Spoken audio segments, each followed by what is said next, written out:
Hello student, कैसे हो आप सभी। आशा करता हूँ आप सभी लोग बहुत अच्छे होंगे, स्वस्थ होंगे। डियर स्टूडेंट, आज की क्लास में हम लोग देखने जा रहे हैं छत्तीसगढ़ बोर्ड का क्लास 8 का सब्जेक्ट साइंस।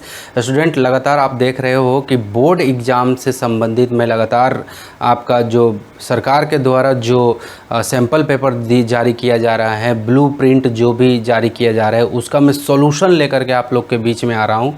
तो ज़रूर आप इस चीज़ को तैयारी करें, काफ़ी अच्छे से इसको आप अपने दोस्तों के साथ शेयर करें। अगर आप शिक्षक वर्ग के हैं तो अगर अपने विद्यार्थियों के साथ ज़रूर शेयर करें। स्टूडेंट, आगे बढ़ रहा हूँ मैं। कंप्लीट सॉल्यूशन रहेगा जो ब्लूप्रिंट सरकार के द्वारा जारी किया गया है अच्छे से। तो देखो स्टूडेंट, मैं सीधा बात, 3 घंटे का पेपर, आपको 80 नंबर टोटल है, आपके 100 नंबर, 100 में से 20 नंबर आपके प्रैक्टिकल है और 80 नंबर आपका ये थ्योरी है, ठीक है, जो कि आपको लिखित परीक्षा है। तो 20 नंबर आपको, तो ये तो आपके स्कूल के हाथ में है। अब देखो स्टूडेंट, सभी प्रश्न हल करना अनिवार्य है, साफ सुथरा बात। कुछ प्रश्न ऐसे रहेंगे जो वस्तुनिष्ठ रहेंगे, कुछ प्रश्न आपके छोटे रहेंगे, अति लघु उत्तरीय, कुछ लघु उत्तरीय और कुछ दीर्घ उत्तरीय, ठीक है, दीर्घ उत्तरीय, ठीक है, और अथवा करके विकल्प करके भी प्रॉब्लम आपको दिया जाएगा। तो ये सब चीज़ से भी आप लोग ज़रूर उसमें रहें। तो स्टूडेंट, आपको यहाँ पे देख सकते हैं, आप सही विकल्प का चयन कीजिए।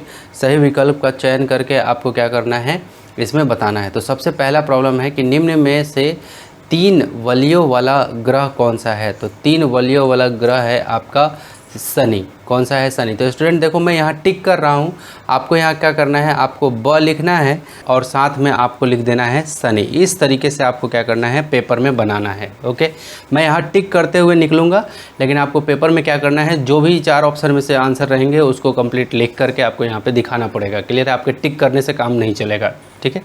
1.2 में कह रहे हैं कि आग बुझाने वाले कर्मचारियों के वस्त्र किससे बने होते हैं। तो आग बुझाने वाले कर्मचारियों के वस्त्र यहाँ पे मेलामाइन प्लास्टिक से बने होते हैं। ओके, तो यहाँ पे आपको लिखना पड़ेगा। 1.3 में निम्न में से पृथ्वी के वायुमंडल को गर्म होने का क्या कारण है। तो निम्न में से वायुमंडल के पृथ्वी के गर्म होने का कारण है क्या? Green house gases. जो ग्रीन हाउस गैसेज हैं वो कारण है, तो आपको यहाँ पे लिखना पड़ेगा। ओके, 1.4 में निम्न में से धातुओं का कौन सा गुण नहीं है। क्लियर है? तो 1.4 में आपका ऑप्शन हो जाएगा भंगुरता, ठीक है। धातुओं का कौन सा गुण नहीं है? भंगुरता जो है वो गुण नहीं है। आगे 1.5 में निम्न में से मलेरिया रोग उत्पन्न करने वाला रोगाणु कौन सा है। ठीक है, तो निम्न में से मलेरिया रोग उत्पन्न करने वाला रोगाणु कौन सा है, तो वो है प्रोटोजोआ। ठीक है, 1.6 में आते हैं, ज्वाला के विभिन्न क्षेत्रों में से किस क्षेत्र का तापमान उच्चतम होता है। ठीक है, तो ज्वाला के कौन से क्षेत्र का तापमान सबसे उच्चतम होता है, तो ये आपका इसका जवाब हो जाएगा ये बाहरी हल्का नीला क्षेत्र। ठीक है, इसका जवाब हो जाएगा बाहरी हल्का नीला क्षेत्र। ठीक है, तो ये 1.6 का आपका ऑप्शन नंबर सही है। ठीक है, और 1.7 में निम्न में से कोशिका के ऊर्जा केंद्र हैं। कोशिका के ऊर्जा केंद्र जो है वो क्या है, तो वो आपका सही ऑप्शन हो जाएगा इसमें माइक्रोकॉन्ड्रिया। ठीक है, तो यहाँ पे सुस्पष्ट दृष्टि की न्यूनतम दूरी का मान क्या होता है। सुस्पष्ट दृष्टि का न्यूनतम का मान क्या होता है, 25 सेंटीमीटर, है ना। दूरी का मान क्या होता है, 25 सेंटीमीटर। ओके, आगे स्टूडेंट यहाँ पे अंतरिक्ष यात्री आपस में बातचीत करने के लिए उपयोग करते हैं। ये बहुत इंपॉर्टेंट क्वेश्चन है कि अंतरिक्ष यात्री आपस में बात करने के लिए क्या उपयोग करते हैं, तो इसका सही जवाब है आपका रेडियो तरंगे यूज करते हैं। क्या यूज करते हैं? रेडियो तरंगे। 1.10 में सौर सेल से सौर ऊर्जा रूपांतरित होते हैं। तो सौर सेल से सौर ऊर्जा रूपांतरित होते हैं, इसका जवाब है विद्युत ऊर्जा। ठीक है, यहाँ पे रिक्त स्थानों की पूर्ति करिए। यहाँ पे लिखा हुआ है कि रिक्त स्थानों की पूर्ति कीजिए। मलेरिया, ये वर्ड्स दिए हुए हैं, यहाँ पे जो शब्द हैं वो शब्द दिए हुए हैं, आपको बस फिलअप करना है। विद्युत अपघटन की क्रिया डैश में होती है, तो किस में होती है? विद्युत सेल में। किस में? यहाँ पे लिखना पड़ेगा विद्युत सेल। कौन से वाले में? विद्युत सेल में होती है। आगे 1.12 में मधुमक्खी पालन से, किससे? मधुमक्खी पालन से शहद। मधुमक्खी पालन से हम लोग क्या बनाते हैं? शहद बनाते हैं। आगे कृषि मित्र। कृषि मित्र किसे बोलेंगे? हम लोग कृषि मित्र डैश को माना जाता है। तो कृषि मित्र हम लोग किसको बोलते हैं? केचुआ को। किसको मानते हैं? केचुआ, है ना। केचुआ को हम लोग कृषि मित्र कहते हैं। 1.4 में नशीले पदार्थों का सेवन स्वास्थ्य के लिए क्या है? हानिकारक है। क्या है? स्वास्थ्य के लिए हानिकारक, ठीक है, हानिकारक है, ठीक है। मादा एनाफ्लीज मच्छर के काटने से डैश रोग होता है। तो जाहिर सी बात है मलेरिया। क्या होता है? मलेरिया हो जाता है, ठीक है। ये मच्छर ही है, मच्छर का अलग अलग टाइप है जिससे फलेरिया, मलेरिया सब हो जाता है। ओके, प्रश्न नंबर 2, नाइलॉन रेशों से बनी कोई दो वस्तुओं के नाम लिखिए।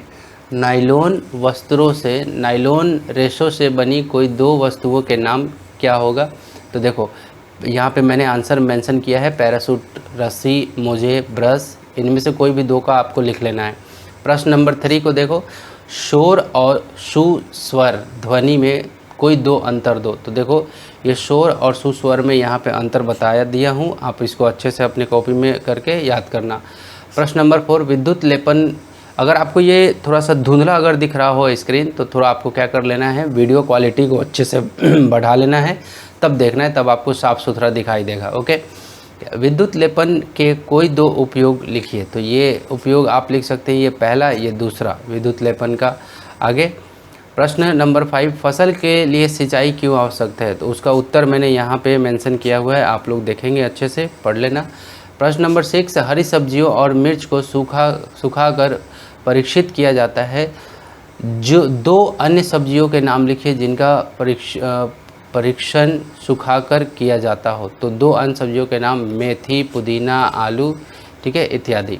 यहाँ पे प्रश्न नंबर 7, किशोरों के लिए आहार नियोजन क्यों आवश्यकता है? तो उसका उत्तर मैंने यहाँ पे मेंशन किया है, आप लोग बहुत अच्छे से इसको देख लेना। आगे बढ़ रहा हूँ मैं। लघु उत्तरीय प्रश्न नंबर में आप देखेंगे, पहला प्रश्न नंबर 8 में विटामिन ए व सी युक्त खाद्य पदार्थों के नाम और उनकी कमी से होने वाले रोगों के नाम लिखिए, ठीक है। तो उत्तर विटामिन ए, यहाँ पे ये मैं सब यहाँ पे काफ़ी अच्छे से इसको कवर किया हूँ, तो अच्छे से आप सब देख लेना कि कैसे कैसे क्या चीज़ है। प्रश्न नंबर 9 में कार्बन के अपरूपों के, आप स्क्रीनशॉट भी लेते हुए चल सकते हैं, ठीक है। कार्बन के अपरूपों के नाम लिखकर सभी के एक एक उपयोग लिखिए। तो कार्बन के अपरूपों और उपयोग, पहला हीरा, ग्रेफाइट, काजल, कोयला, चारकोल, ये सब कार्बन के क्या हैं? अपरूप हैं, ठीक है। तो ये सब आपको अच्छे से देख लेना। प्रश्न नंबर 10 में केले के छिलके पर पैर पड़ने पर हमें क्यों फिसल जाते हैं? तो जाहिर सी बात है कि जब केले के छिलके पे पैर पड़ता है तो हमारा घर्षण उसके अंदर में काफ़ी कम हो जाता है, इसलिए फिसल जाता है। तो ये आपको जवाब कैसे देना है, आंसर कैसे लिखना है, आपको नंबर कैसे मिलेगा, तो वो यहाँ पे मैंने काफ़ी अच्छे से मेंशन किया है, आप देखेंगे। प्रश्न नंबर 11 में आभूषण बनाने के लिए सोने और चांदी का उपयोग क्यों किया जाता है? तो उत्तर में आप यहाँ से पढ़ लेना, सोने और चांदी के आभूषण क्यों किए जाते हैं। प्रश्न नंबर 12, यदि हमारे शरीर के रोग प्रतिरोधक क्षमता समाप्त हो जाए तो क्या होगा? तो उत्तर आप देख लेना, मैंने काफ़ी अच्छे से यहाँ मेंशन किया है, आप लोग कॉपी में नोट्स बना लेना, अच्छे से याद करना, दिन रात एक करके, आपका बेड़ा पार हो जाएगा। प्रश्न नंबर 13 जो कि है, सूर्य की दूरी को क्रम में सौर परिवार के सभी ग्रहों के नाम लिखिए। तो देखो जैसे जैसे सूर्य से दूरी है वैसे अनुसार से क्रम में ये सभी सौर परिवार का नाम है, जिसको सोलर सिस्टम बोलते हैं।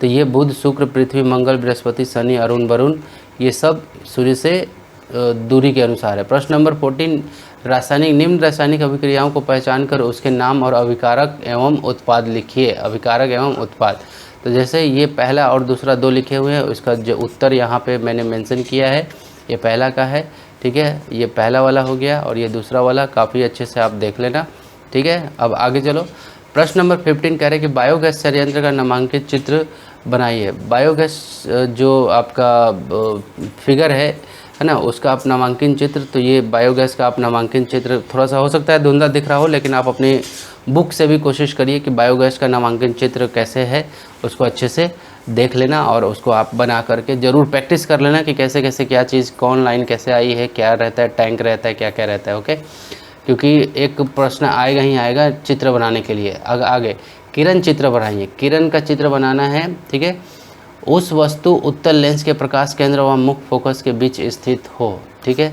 तो देखो आपको एक लेंस यहाँ पे है और ये एक यहाँ पे जो भी रे है यहाँ पे किरण, वो किस तरह से क्या होता है कि उत्तल लेंस से प्रकाश केंद्र के मुख्य फोकस के बीच में स्थित हो, मुख्य फोकस के बीच में स्थित हो, ठीक है, यहाँ पे बिल्कुल स्थित हो। इस तरीके से आपको इसको बना लेना है। आगे दीर्घोत्तरीय प्रश्न में आप देखेंगे प्रश्न नंबर 17 कह रहा है कि हैजा रोग का वर्णन निम्न बिंदुओं के आधार पर कीजिए। पहला, रोग कारक, रोग के 2 लक्षण, रोग के बचाव। तो देखो 17 में 2 प्रॉब्लम है, एक तो ये हो गया हैजा रोग और ये सब हो गया, और अथवा करके या तो ये वाला बना लो या फिर ये वाला बना लो, ठीक है, दोनों में से कोई एक बनाना, या तो ऊपर वाला बना लो 17 का ये वाला, और या फिर अथवा वाला करके बनाओ, ठीक है। तो आपको क्या करना है, ये दोनों को मैं तो दोनों ही बताऊंगा आपको। तो देखो ये है आपका 17 का आंसर, किसका, ये 17 का आंसर उत्तर है, ठीक है। तो रोग के कारक, लक्षण और उपाय, ठीक है, इस तरीके से। और ये है 17 का किसका, अथवा का, 17 का किसका, अथवा का आंसर है, ठीक है। तो आप अच्छे से इसको देखेंगे और इसको अच्छे से आप करेंगे। प्रश्न नंबर 18 में आते हैं। नीचे दिए गए चित्र में ABCD में नामांकित कीजिए तथा किसी एक का कार्य लिखिए, ठीक है। तो देखो मैंने कहा है ना कि एक ऐसा फिगर देगा, आप एक प्रश्न आएगा जिसमें बोलेगा कि आप फिगर बनाओ, जैसे अभी आपने देखा बायोगैस का बोल रहा था फिगर बनाने के लिए, ठीक है। अभी एक ऐसा वो फिगर पहले से बना रहेगा, अब उसको बोलेगा कि हर एक चीज़ों का इसका नाम डालो, ठीक है, ABCD डाल देगा, उसका नाम डालना है। तो ये फिगर बहुत अच्छे से याद कर लेना, क्योंकि ये जो चीज़ है इसका नाम है माइक्रोकॉन्ड्रिया, और ये बीच में रहता है केंद्रक, और सी इधर में राइबोसोम, और ये रहता है प्लाज्मा, ये सबसे आउटर बॉडी है, इसको हम लोग बोलते हैं प्लाज्मा का झिल्ली, ठीक है। और अच्छे से इसको आप कवर करेंगे, ठीक है। अब ये आगे चलता हूँ मैं, ये 18 का अथवा नंबर प्रश्न है, ठीक है। तो ये आप यहाँ भी देख सकना ABCD करके यहाँ भी नाम पूछा हुआ है, ठीक है। तो ये भी आप देख लेना, ये बहुत ही इम्पोर्टेंट रहेंगे, इसके पीछे वाले 18 वाला और 18 के ये वाले, ठीक है, आपका बेड़ा पार हो जाएगा। अब प्रश्न नंबर 19 में ग्रीन हाउस प्रभाव से संबंधित गैस कौन कौन सी है, वायुमंडल में इन गैसों की मात्रा बढ़ाने का क्या प्रभाव पड़ेगा, ठीक है। अथवा या फिर उद्योगों से निकलने वाले अपशिष्ट 19 का या तो पहला बनाइए या अथवा वाला बनाइए।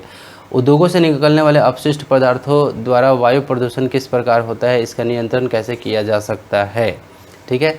तो यहाँ पे ये तो है 19 नंबर का आंसर, ठीक है, ग्रीन हाउस गैसेस के बारे में, और उसके ये सब दिए हुए हैं, काफ़ी अच्छे से इसको आप पढ़ेंगे। और ये है 19 का अथवा, 19 का अथवा का आंसर, ठीक है, अथवा का यहाँ पे उत्तर है ये, ठीक है। तो उद्योगों वाला जो है कि कैसे आप इसको निपटान करेंगे, कैसे प्रदूषित करती हैं जो भी कंपनी रहती है ना, उद्योग वाली, ठीक है, ओके। प्रश्न नंबर 20, अपनी शाला में बागवानी के चने की फसल आप कौन कौन से कृषि क्रियाएं करेंगे, उसका उल्लेख। अपने शाला में बागवानी के लिए खाद कैसे, ये अथवा में है, दोनों में से कोई एक को बना लेना है। तो यहाँ पे आपको 20 का ये उत्तर है, 20वां का उत्तर है, ठीक है। तो ये इस तरीके से, जैसे बागवानी में चने का फसल कैसे, तो भूमि का चयन करना, भूमि की तैयारी करना यानी कि जुताई करना, बीजों का चयन करना, बीजों का उपचार करना। अब मान लो कि बीजों का फिर बुआई करना, खाद देना, सिंचाई करना, निंदाई करना, फसल संरक्षण, फसल की कटाई, फसल की गहाई, फिर भंडारण, ठीक है, अंत में सबसे अंत में भंडारण। तो टोटल 12 स्टेप हैं जिससे कि पूरा फसल बोने से लेके शुरू से लेके अंत तक चलता है, ठीक है। तो ये 20 का आपका अथवा का ये क्या है, उत्तर है, 20 के अथवा का ये उत्तर है। विद्यालय के बागवानी के लिए खाद बनाना, ये सब चीज़ आप यहाँ तक देखेंगे, काफ़ी अच्छे से मैंने कोशिश किया है आपको बताने का। तो स्टूडेंट अभी तक आप मेरे साथ बने हुए थे तो आपका बहुत बहुत बिग वाला थैंक यू, बहुत बहुत धन्यवाद स्टूडेंट। अब मैं मिलूँगा आपसे ठीक अगले नेक्स्ट क्लास में। टेक केयर एंड शुभ दिन आपका।